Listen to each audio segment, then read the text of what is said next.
अन्नदाता, पग पग पर है संग तुम्हारे अन्नदाता। लहू किसानों का बन के पसीना सींचता है धरती का सीना। मेहनत का तेरी हक दिलवाने, नई तकनीक नई खोज बताने। पशुधन को गुणवान बनाना, पौध सुरक्षा को सिखलाना, खेती के सब गुर समझाने, भारत का सरताज बनाने। आठों पहर है संग तुम्हारे अन्नदाता, अन्नदाता। नमस्कार, मैं चित्रा आप सभी दर्शकों का अन्नदाता कार्यक्रम में स्वागत करती हूं। हर रोज की तरह कार्यक्रम में लेकर आई हूं खेती बाड़ी से जुड़ी बहुत सी लाभकारी जानकारियां। तो चलिए सबसे पहले देखते हैं क्या है विशेष आज के कार्यक्रम में। अरहर की उन्नत किस्में और वैज्ञानिक तकनीक से बुआई पर जानकारी। पुष्पर और कैप्सूल बनने की अवस्था में तिल की फसल को क्षति पहुंचाने वाले कीटों का नियंत्रण। गाय भैंसों की बरसात के मौसम में देखभाल और प्रबंधन।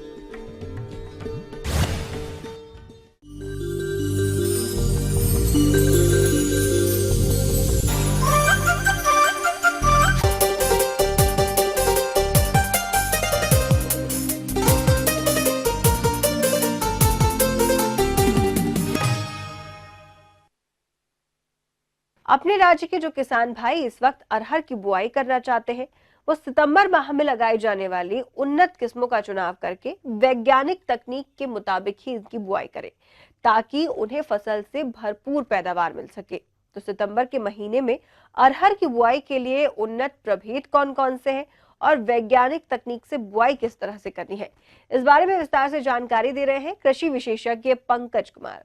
किसान भाई, आज बात करेंगे जो सितंबर अरहर है उसकी खेती किस प्रकार की जाए। अगर आप सितंबर अरहर लगा रहे हैं तो ज़मीन की तैयारी के लिए 2 से 3 जो जुताई है विभिन्न स्तर के जो हल हैं उनसे करनी चाहिए। और अलग अलग हल से जुताई करने के बाद प्रत्येक जुताई के बाद पाटा अवश्य लगावें। और इस बात का ध्यान रखें कि ज़मीन को थोड़ा बहुत समतल करने का प्रयास करें। किसान भाई, जब आप खेत की तैयारी कर रहे हैं उसी वक्त जो है खेत में तकरीबन 3 से 5 टन जो है गोबर की खाद उसको मिलाने का प्रयास करें। किसान भाई, सितंबर अरहर के जो प्रभेद हैं उन प्रभेदों में प्रमुखता से जो नाम आता है वो सितंबर अरहर की बुआई 25 अगस्त से 15 सितंबर तक कर देनी चाहिए। इससे फसल बाढ़ एवं वर्षा से प्रभावित हुए बिना अच्छी उपज देती है। सितंबर अरहर की अधिक पैदावार देने वाली उन्नत प्रजातियों की बात करें तो इनमें कुछ प्रजातियां खास हैं जो कि अपने प्रदेश हेतु उपयुक्त हैं। पूसा 9 और शरद का नाम आता है। जो पूसा 9 किस्म है उसकी परिपक्वता अवधि जो है वो 200 से लेकर के 220 दिनों की होती है। इससे जो है आप औसत उपज 15 से 16 कुंटल प्राप्त कर सकते हैं। और ये जो किस्म है ये दियारा क्षेत्रों के लिए भी उपयुक्त है। दूसरी जो किस्म है उसको शरद के नाम से जानते हैं। और ये जो किस्म है ये 200 से लेकर 220 दिनों में परिपक्व हो जाती है और इससे भी आप 15 से 16 कुंटल जो है उपज प्राप्त कर सकते हैं। और ये भी जो किस्म है ये दियारा क्षेत्रों के लिए उपयुक्त है। बीजों के अच्छे अंकुरण और फसल को शुरुआती रोग और कीट से बचाने के लिए बुआई से पहले बीजों को शोधित करना बेहद जरूरी होता है। तो आप बीज को किस प्रकार से उपचारित करें, चलिए यह भी हम आपको बताते हैं। किसान भाई, अगर बात करें बीज दर की तो सितंबर अरहर के लिए 40 से 45 किलोग्राम बीज की आवश्यकता पड़ती है 1 हेक्टेयर खेती में बुआई के लिए। जो बीजोपचार सबसे महत्वपूर्ण है उसको हम इस तरीके से करते हैं कि बुआई के 48 घंटे पहले जो फफूंदनाशी दवा है जैसे डाइफोल्टान है, थीरम है, कैप्टान है, उसकी 2.5 ग्राम मात्रा से बीज को उपचारित करते हैं। और जब बुआई करने चलते हैं बुआई के ठीक पहले उचित जो है राइजोबियम कल्चर एवं पीएसबी से जो हमारा बीज है उस बीज को उपचारित करते हैं। जो बोने की दूरी है किसान बंधु, वो सितंबर अरहर में पंक्ति से पंक्ति की दूरी 30 सेंटीमीटर और पौधे से पौधे की दूरी जो है 15 सेंटीमीटर हम रखते हैं। जो उर्वरक प्रबंधन की बात है तो 20 किलोग्राम नाइट्रोजन और 40 से 50 किलोग्राम स्फुर जो है हम 1 हेक्टेयर खेती के लिए इस्तेमाल में लाते हैं। किसान भाइयों, बारिश का मौसम होने और खेत में नमी के चलते फसलों के बीच काफी खरपतवार उगाते हैं, जो कि फसल को बाधित करते हैं। इसलिए इन खरपतवारों की रोकथाम आप कैसे करें, आइए जानते हैं। किसान भाई, जो खरपतवार प्रबंधन और निकाई गुड़ाई की हम बात करें तो जो सितंबर अरहर है उसमें 2 बार निकाई गुड़ाई की आवश्यकता पड़ती है। पहला 25 से 30 दिन बाद और दूसरा जो है 40 से 45 दिन बाद। अगर आप रासायनिक विधि से जो खरपतवार हैं उनको नियंत्रित करना चाहते हैं तो पेंडीमेथिलिन की 30 EC की जो मात्रा है उसकी 30 EC है। 3 लीटर की मात्रा जो है बुआई के बाद और अंकुरण के पहले जो है हमको छिड़काव करना चाहिए 600 से 700 लीटर पानी में घोल बना करके। तो जो खरपतवार है वो कहीं न कहीं हमारे नियंत्रित हो जाते हैं। ये थी कुछ उपयोगी जानकारियां। अब यहाँ पर लेते हैं एक छोटा सा ब्रेक, जल्द लौटेंगे। कार्यक्रम में आगे हैं और भी महत्वपूर्ण जानकारियां, आप बने रहिए हमारे साथ।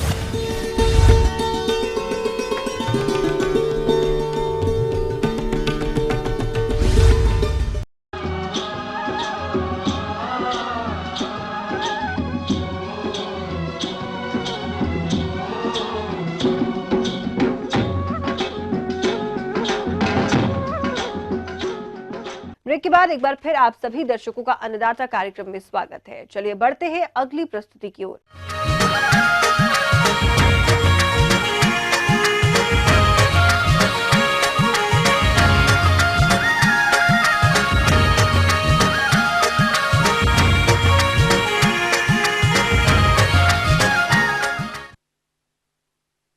हमारे प्रदेश के जो किसान भाई तिल की खेती कर रहे हैं, वर्तमान में उनकी फसल फूल व कैप्सूल बनने की अवस्था पर है।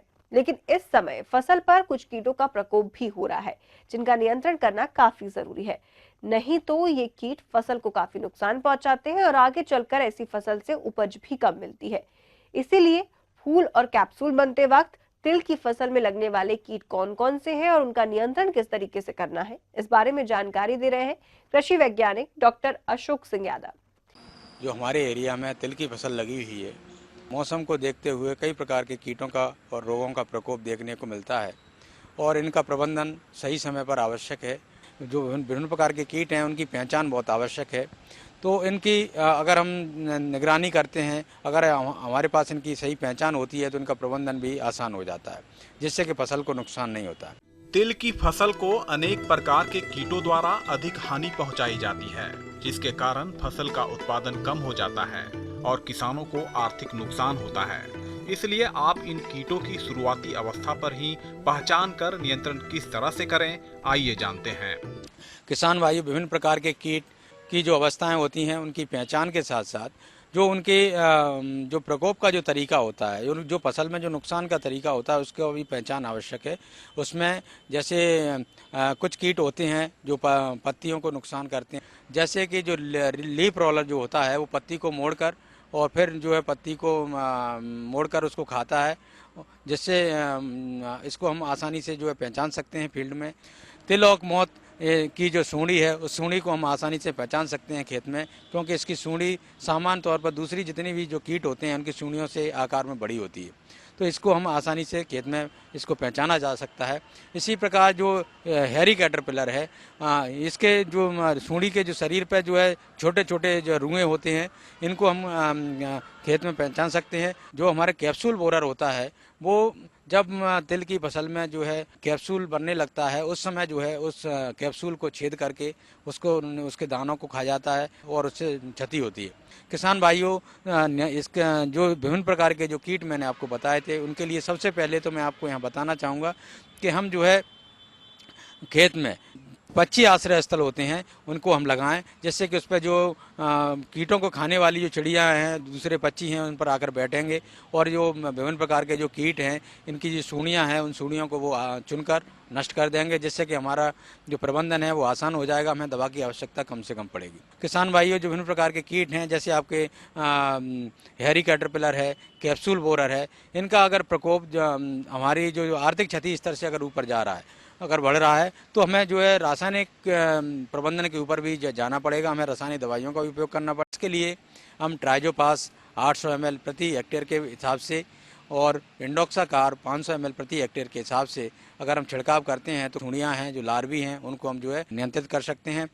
इसके अलावा तिल की फसल में रस चूसक कीटों द्वारा फाइलोडी रोग को फैलाया जाता है, इसलिए आप इन रस चूसक कीटों का भी नियंत्रण करें।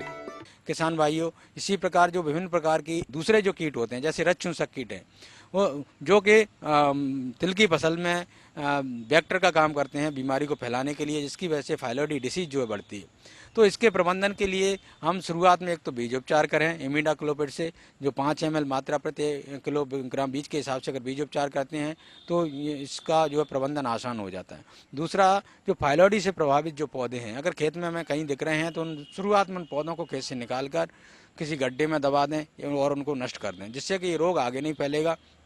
साथ ही साथ फाइलोडी डिसीज के प्रबंधन के लिए हमें इस वेक्टर को नियंत्रित करना आवश्यक है। इसके लिए हम जो हमारी खड़ी फसल है उसमें इमिडाक्लोपिड 100 ml मात्रा प्रति हेक्टेयर के हिसाब से, या क्लोथियोनिडिन की जो कीटनाशक है, इसको हम जो है छिड़काव करते हैं तो इसके वेक्टर को जो है हम नष्ट कर सकते हैं, जिससे कि बीमारी जो है तिल की फसल में आगे नहीं बढ़ती है।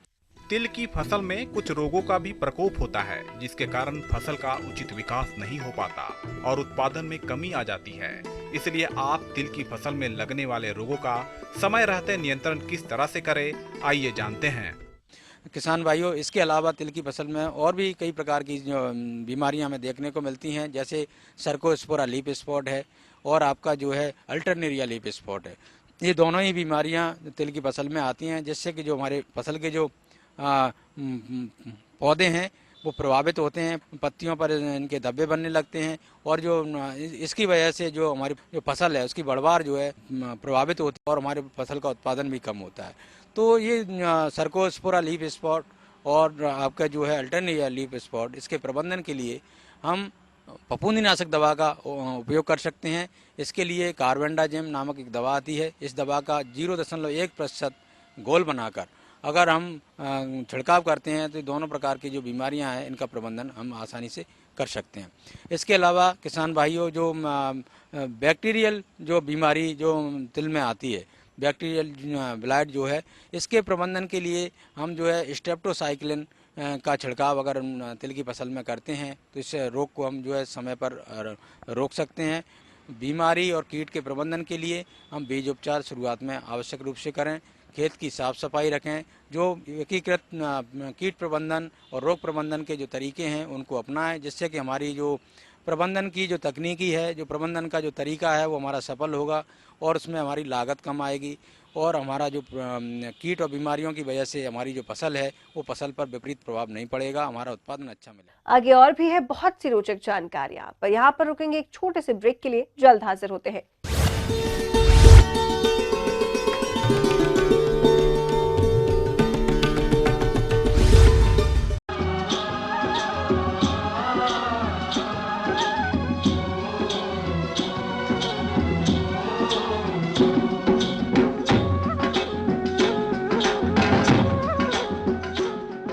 ब्रेक के बाद आप सभी दर्शकों का स्वागत है। चलिए अब रुक करते हैं अगली कड़ी की ओर।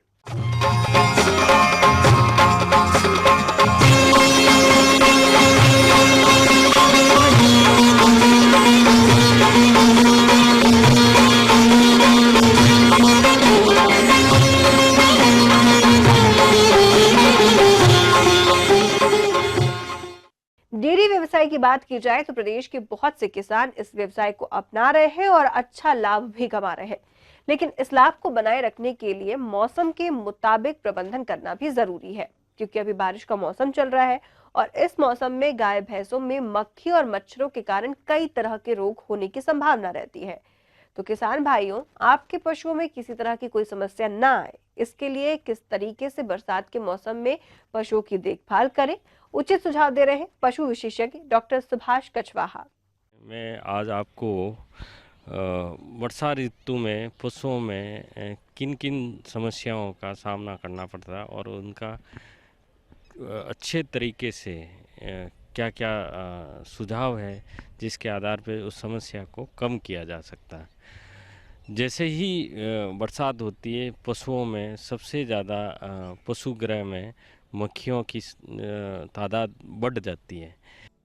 बरसात के मौसम में दुधारू पशुओं में विभिन्न प्रकार की समस्याएं आती है, तो ऐसे में पशुपालक पशुपालन व्यवसाय में होने वाली समस्याओं को कैसे रोकें और बचाव के लिए कौन कौन से उपायों को अपनाएं, इस हेतु सुझाव के लिए आइए मिलते हैं। यदि आपके पशुगृह के आसपास कादा कीचड़ है तो मक्खी और मच्छर का प्रभाव बहुत ज़्यादा होता है और ये क्या है कि पशु को डंक मारते रहते हैं। इससे क्या है कि पशु का ध्यान भंग होता है और पशु बराबर मात्रा में चारा और आटा नहीं खा सकता, इससे इसका उत्पादन घट जाता है। तो इसके लिए सबसे पहले आपको पशुशाला है, जो पशुगृह है, उसको अच्छे तरीके से साफ़ सुथरा रखना चाहिए। और यदि कच्चा है तो उसको झाड़ू से साफ़ करना चाहिए। पक्का है तो आप उसको पानी से धो लें। धोने के बाद उसमें कोई भी एंटीसेप्टिक और फ्लाई रेपेलेंट थोड़ा सा मिक्स करके धोएं, ताकि उसके स्मेल से मक्खियाँ कम से कम वहाँ आएगी। दूसरा ये है कि पशुगृह के बाहर आपके जो गोबर वगैरह है, जहाँ पे आप इकट्ठा करते हैं, उस गोबर को भी आसपास फिनाइल वगैरह का छिड़क दें, ताकि मक्खियाँ वहाँ पनपेगी नहीं। दूसरे आपके जहाँ दूधने की जगह है, दूधशाला है, उसको आप अच्छी तरह से रोज़ सुबह शाम साफ़ करें। जो दूधने के बर्तन है, बाल्टी है, उनको भी अच्छी तरह से एंटीसेप्टिक सॉल्यूशन से साफ़ सफाई पूरी दूधशाला की रोज़ सफाई करें। पशुपालक भाइयों, जब आपका पशु चरने के बाद वापस आता है तो उस समय आपको किन किन बातों का ध्यान रखना होगा, इसके लिए मिलते हैं। तीसरा, यदि आपका पशु बाहर चढ़ने के लिए जाता है तो वो हो सकता है कि कीचड़ लग जाए उसके शरीर पे, तो पशु को नहलाना चाहिए। तो नहलाने से उसके क्या है कि शरीर पे जितने भी गंदगी है वो साफ़ हो जाएगी, उससे मक्खियाँ कम बैठेगी। पशुओं में मक्खियों की समस्या है तो उसमें इसके लिए आप एक सॉल्यूशन बना सकते हैं। कपूर, नीम का तेल और यूकेलिप्टस का तेल, और इसको लाके पशुओं पे थोड़ा सा रुई के से भिगो के पूरे शरीर में लगा दोगे तो उससे पूरे दिन पशुओं को मक्खियों से निजात मिल जाएगी। वर्षा ऋतु में पशु चढ़ने जाते हैं तो खेतों में चढ़ने जाते हैं तो हो सकता है कि उसके कंटीले तार से पशु की चमड़ी पे खरोंचे आ सकती है, या फिर अवाड़े में भी खरोंचे आ सकती है।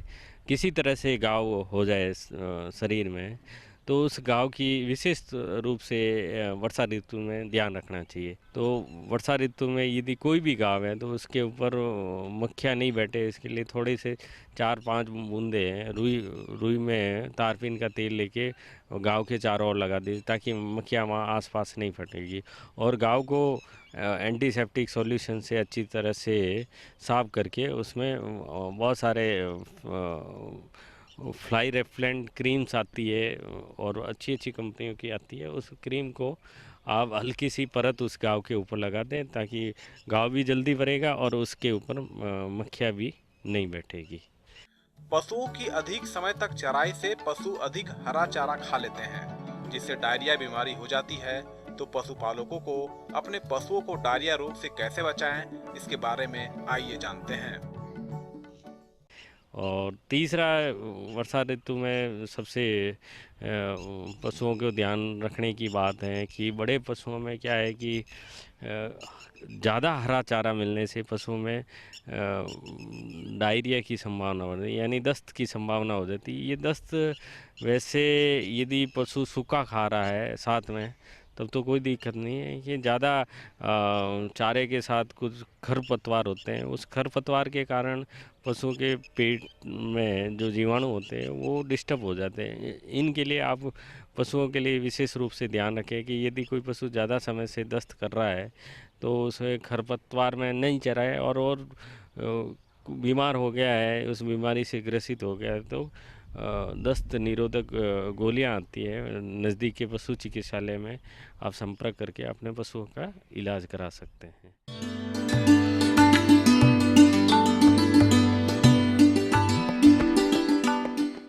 अन्नदाता हेल्पलाइन निशुल्क फोन संपर्क सेवा के माध्यम से आपके द्वारा पूछे गए कृषि से जुड़े प्रश्नों में से 1 या 2 महत्वपूर्ण प्रश्नों को हम अपने कार्यक्रम में शामिल करते हैं, और इसी के तहत आज का चयनित प्रश्न और उसका जवाब इस प्रकार है। अन्नदाता निशुल्क फोन संपर्क सेवा के माध्यम से पूछे गए प्रश्नों में से कार्यक्रम में आज जो प्रश्न हमने शामिल किया है उसे पूछा है लौंगपुर बरेली से राम जीवन भदौरिया ने। यह गन्ने की फसल में लगने वाले हानिकारक कीटों की रोकथाम पर जानकारी चाहते हैं। तो राम जीवन जी, आपकी जानकारी के लिए प्रस्तुत है कार्यक्रम का यह अंश। प्रिय किसान भाइयों, जैसा कि आज आप देख रहे हैं कि गन्ने के कीटों के बारे में वार्ता करनी है आपके बीच में, तो आप जानते हैं कि गन्ना हमारे उत्तर प्रदेश की एक बड़ी नकदी फसल है और मुख्य फसल है। इसमें बहुत से कीड़े बीमारियों का प्रकोप होता है।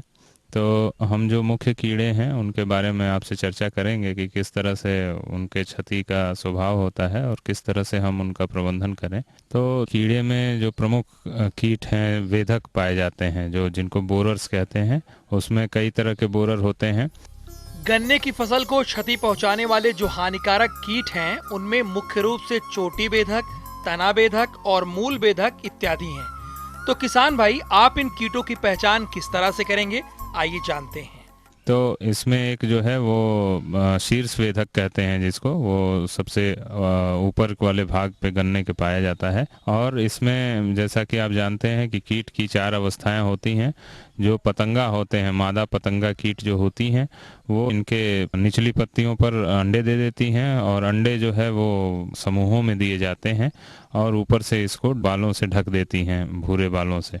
और उसके बाद कुछ दिन में, 6-7 दिन में जो है ये अंडे से छोटी छोटी सूंडियाँ निकलती हैं, जो पत्तियों के मध्य भाग में छेद करते हुए उसको खाते हुए और धीरे धीरे जो है अगोला में चली जाती हैं और वहाँ जाकर वो पूरे अगोला के अंदर घुस के और उसको खाना शुरू करती हैं। तो शुरुआती अवस्था में तो ये समूहों में ही खाती हैं ये सूंडियाँ, और फिर बाद में ये धीरे धीरे जो है अलग अलग पौधों में भी चली जाती हैं। तो इसका क्या होता है कि पूरा अगोला जो है वो अंदर से खोखला हो जाता है और इसमें गन्ने का काफ़ी हानि होती है। तो इस अगोला वेधक को हम देखते हैं तो इसका बीच का जो भाग होता है वो सूख जाता है। तो अगर हम इसको खींचते हैं तो वो आसानी से निकल जाता है और उसमें आपको दुर्गंध भी समझ में आती है। तो इससे आप जान लेंगे कि ये अगोला वेधक है। इस तरह से और भी वेधक हैं। तना वेधक है। तना वेधक भी जो शुरुआती अवस्था में मादा पतंगे उसमें अंडे देती है और ये छोटी छोटी सूंडियाँ जो है बनती हैं और वो फिर अंदर चली जाती हैं। तो इसमें क्या होता है कि ये घुसने के बाद जो उसका पोर होता है उसमें कई सूंडियाँ एक साथ जाती हैं और काफ़ी जो है उसमें लंबा लंबा जो है वो क्षति का स्थान बना देती हैं। तो इसमें जैसे शीर्ष वेधक की बात किया, इसी तरह से एक मूल वेधक भी होता है, रूट बोरर जिसको कहते हैं। तो इसमें जो इनकी मादा पतंगे होती हैं वो जो नीचे का भाग होता है जो ज़मीन से लगा होता है गन्ने का, या तो मादा उस पे अंडे देती है या तो थोड़ा सा ज़मीन में भी अंडा दे सकती है। तो जब इसका नुकसान बढ़ता है तो इसमें भी फिर वो जो है इसका मुख्य जो बीच का भाग होता है वो सूख जाता है। तो जो शीर्ष वेधक और मूल वेधक में अंतर होता है उसमें यही होता है कि उसमें जो है हम जब शीर्ष वेधक का खींचते हैं बीच का भाग तो वो आसानी से निकल जाता है, पर मूल वेधक का जो भाग है उसमें पत्तियां खींचने पर वो आसानी से नहीं निकलती। तो इससे किसान भाई हमारे उसका अंतर कर सकते हैं। अब बात आती है इनके नियंत्रण की। तो किसान भाइयों, आप इन कीटों से होने वाले नुकसान को कम करने के लिए किस तरह से करें इनका जैविक तरीके से नियंत्रण, आइए उस बारे में जानते हैं।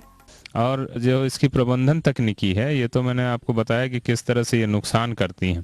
तो मैं बता रहा था कि इसका एक परजीवी भी होता है, ट्राइकोग्रामा चिलोनिस के नाम से जानते हैं उसको। तो इसके 50,000 अंडे जो है आप प्रति हेक्टेयर की दर से जो है, जो हमारा खेत है गन्ने का, उसमें आप इसके अंडे को जो कागज़ पे चिपके रहते हैं वो वहाँ से ले आके आप खेतों में लगा सकते हैं। 10 से 15 दिन के अंतराल पर इसको 8 से 10 बार बदला जा सकता है, जिससे कि इनकी उसमें जो है इफेक्टिविटी जो है वो बनी रहे। इसी कड़ी में दूसरा प्रश्न पूछा है अकबरपुर कानपुर देहात से मिथिलेश कुमार जी ने। यह मक्के की फसल में लगने वाले तना छेदक कीट की रोकथाम पर जानकारी चाहते हैं। तो मिथिलेश जी, आपकी जानकारी के लिए देखिए कार्यक्रम का यह अंश। जब ये पौधा आपका कम से कम 12 दिन का पौधा जब हो जाता है तो एक जो कीड़ा है तना छेदक का प्रकोप उस समय अधिक होता है। किसान भाई, प्रारंभिक अवस्था में ही आप जैविक नियंत्रण करें। एक पोस्टकार्ड जैसा रहता है जिसको हम लोग ट्राइको कार्ड बोलते हैं, तो एक ट्राइको कार्ड में करीब करीब 20,000 अंडे होते हैं जो तना छेदक है उसको मारता है। मित्र कीट का जो अंडे है वो खेत में जो है 7वां दिन लगा देना है। तो किसान भाइयों, अभी आपने जाना इस कीट के जैविक नियंत्रण के बारे में। अगर इस कीट का प्रकोप ज्यादा दिखाई दे रहा है तो आप रासायनिक नियंत्रण किस प्रकार से करें, आइए जानते हैं। रासायनिक कीटनाशक का व्यवहार करते हैं और दानेदार कीटनाशक, फोरेट जो है वो दानेदार कीटनाशक है, बालू जैसा वो रहता है कीटनाशक। एक गाभा में जो मकई का पौधा है उसके गाभा में 12 से 14 दाना हम गाभा में डालते हैं किसान भाई। इमिडाक्लोप्रिड 10 लीटर पानी में 5 मिलीलीटर का घोल बना करके आप छिड़काव करेंगे, गुद्दे को खाता है उसको आसानी से नियंत्रित कर देता है।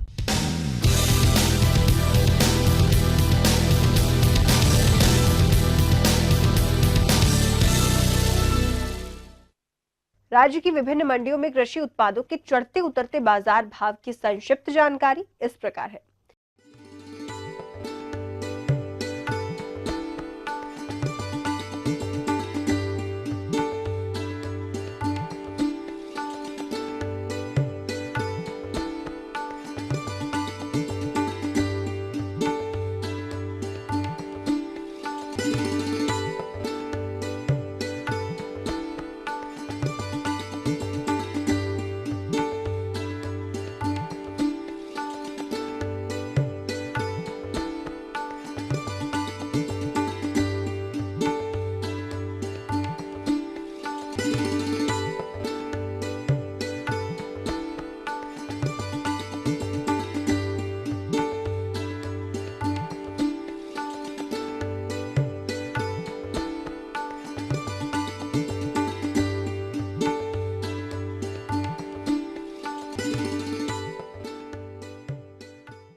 हम उम्मीद करते हैं कि आज का कार्यक्रम आप सभी दर्शकों के लिए उपयोगी रहा होगा। किसान भाइयों, अन्नदाता आपकी सेवा के लिए संकल्परत है। कृषि संबंधित समस्या एवं सुझावों के लिए आप हमें इस पते पर संपर्क कर सकते हैं। प्रोड्यूसर अन्नदाता, ETV Uttar Pradesh Uttarakhand, Ramoji film city Hyderabad 501512। साथ ही आप हमें ईमेल भी कर सकते हैं। हमारा ईमेल है annadaata.up@etv.co.in। इसके अतिरिक्त आप हमें निःशुल्क हेल्पलाइन नंबर 1800419215 पर सोमवार से शनिवार सुबह 10 से शाम 4 बजे के बीच संपर्क कर सकते हैं। अब आइए देखते हैं कल दिखाए जाने वाले कार्यक्रम की मुख्य झलकियां। गाजर की अधिक उपज देने वाली किस्में और उन्नत बुआई तकनीक, पंतनगर द्वारा प्रेषित कृषि आधारित मौसम पूर्वानुमान और कृषि सलाह। फिलहाल अन्नदाता की पूरी टीम को दीजिए इजाजत। कल फिर इसी वक्त आपसे मुलाकात होगी कृषि संबंधित कुछ और महत्वपूर्ण जानकारियों के साथ। तब तक के लिए नमस्कार।